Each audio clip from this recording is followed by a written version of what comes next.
الرحمن الرحیم۔ یہ شان محمد کے بارے میں یہ ہمارا پروگرام ہے۔ اس میں آج ہے پیار کرتا ہوں۔ نبی پاک صلی اللہ علیہ وسلم کا فرمان ہے کہ پیار کرتا ہوں۔ اسامہ بن زید کہتے ہیں کہ جب میں بچہ تھا تو رسول اللہ صلی اللہ علیہ وسلم مجھے اٹھا لیتے تھے اور اپنے ایک زانو مبارک پر بٹھاتے اور حسن کو اپنے دوسرے زانو پر، پھر ہم دونوں کو بھینچ کر فرماتے، اے اللہ ان دونوں پر رحم فرما، کیونکہ میں ان پر رحم کھاتا ہوں اور ان سے پیار کرتا ہوں۔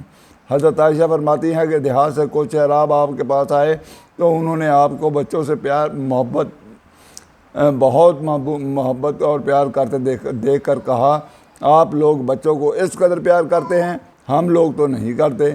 آپ نے فرمایا، میں کیا کروں اگر اللہ تعالیٰ نے شفقت اور رحم کا جذبہ تمہارے دلوں میں کھینچ لیا ہے۔ ایک مرتبہ اقرا بن حابس نے آپ کو دیکھا کہ آپ حسین کو بوسہ دے رہے تھے تو کہا، یا رسول اللہ میرے 10 بچے ہیں، میں آج تک میں نے کسی کو پیار نہیں کیا۔ اس قسم کی باتیں جب آپ سنتے تو ان کو بے رحمی اور سنگ دلی سے منع فرماتے۔ اس کے بعد ہے ٹاپک فوراً دعا کے لیے۔ ایک مرتبہ بارش نہ ہونے کی وجہ سے مکہ میں سخت قحط پڑ گیا۔ لوگوں نے ہڈیاں اور مردہ جانور تک کھانے شروع کر دیے۔ ابو سفیان جو اس زمانے میں مسلمانوں کا سخت دشمن تھا، آپ کے پاس آیا اور کہا، اے محمد تمہاری قوم کے ہلاک ہو رہی ہے، تم اپنے خدا سے دعا کیوں نہیں کرتے کہ یہ مصیبت دور ہو؟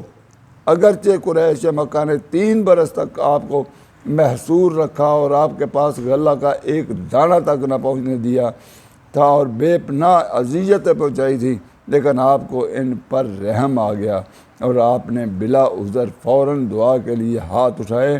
خدا نے آپ کی دعا قبول کر لی اور اتنا میਂہ برسایا کہ ہر طرف پانی ہی پانی ہو گیا اور قحط دور ہو گیا۔ یہ ہے شان محمد۔ ان لوگوں کے بھی دعا کی جو آپ پر ظلم کرتے تھے، زیادتیاں کرتے تھے، جنہوں نے شعب ابی طالب میں آپ کو بند کر دیا تھا، آپ کو محصور کر دیا تھا اور 3 سال تک ان کا بائیکاٹ کیا اور ان کو کوئی کھانا وغیرہ ان تک نہ پہنچنے دیا، تو آپ رحمت اللہ علیہ جب ابو سفیان نے کہا کہ دعا کریں، آپ نے دعا کی اور اللہ نے رحم کر دیا۔ وفا کریں گے۔ اس وقت جب کہ 300 بے سر و سامان آدمیوں کا مقابلہ 1000 کے لشکر سے ہو رہا تھا اور وہ بھی خوب مسلح ہوں، ان حالات میں اگر ایک شخص کا بھی اضافہ ہو جائے تو وہ کس قدر اہمیت کا حامل ہوگا۔ لیکن اسلام میں پابندی عہد ان سب باتوں سے مقدم ہے۔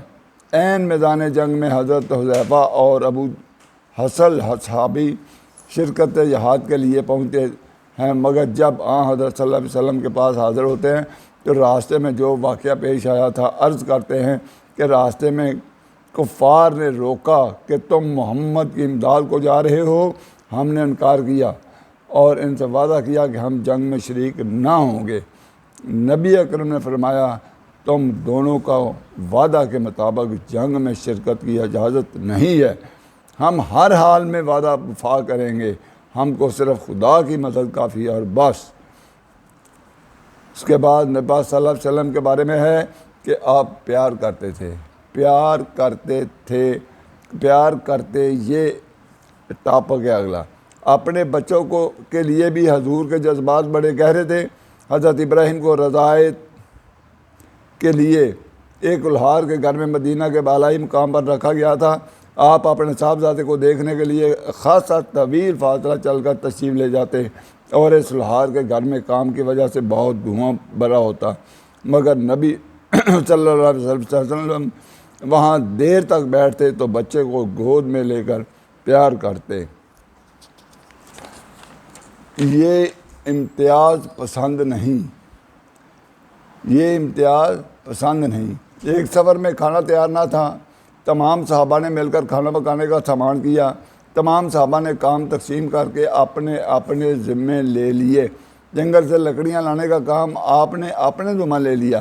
صحابہ نے عرض کیا، یا رسول اللہ آپ تکلیف نہ کریں، ہم سب اس کام کے لیے کافی ہیں۔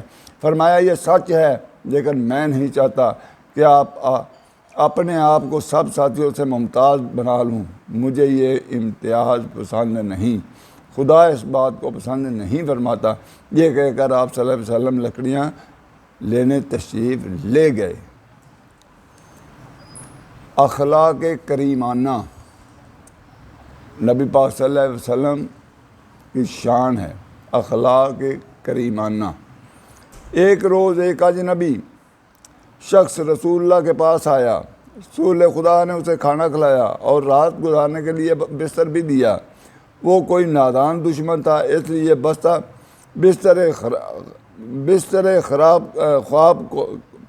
کو خراب کر دیا اور صبح چلا گیا۔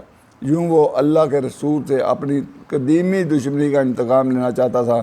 کچھ دور جا کر اسے احساس ہوا کہ وہ اپنی تلوار تو رسول اللہ کے گھر میں ہی چھوڑ آیا ہے۔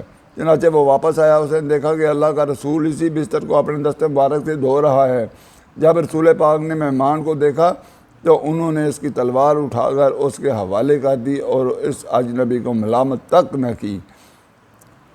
اکھڑ بدو پر حضور کے ان اخلاق کریمانہ کا اتنا اثر ہوا کہ اس نے رسول اللہ سے معافی طلب کی اور کلمہ پڑھ کر مسلمان ہو گیا۔ کیا شان نبی کی ہے!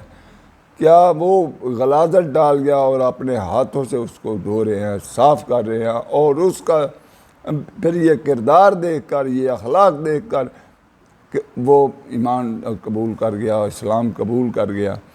یہ ہے اخلاق کے اثرات۔ اچھا، 3 دن سے آپ کے مبعوث ہونے سے پہلے کا واقعہ ہے۔ عبداللہ بن ابی لہمہ نے نبی اکرم صلی اللہ علیہ وسلم سے خرید و فروخت کا کوئی معاملہ کیا تھا، کچھ معاملہ باقی تھا۔ اس نے آپ سے کہا آپ یہیں ٹھہریں، میں ابھی آتا ہوں۔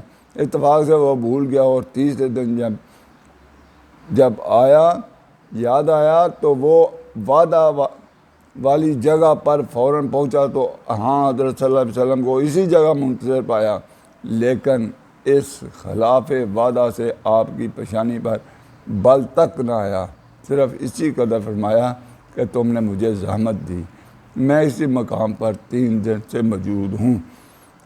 کون مسکین ہے؟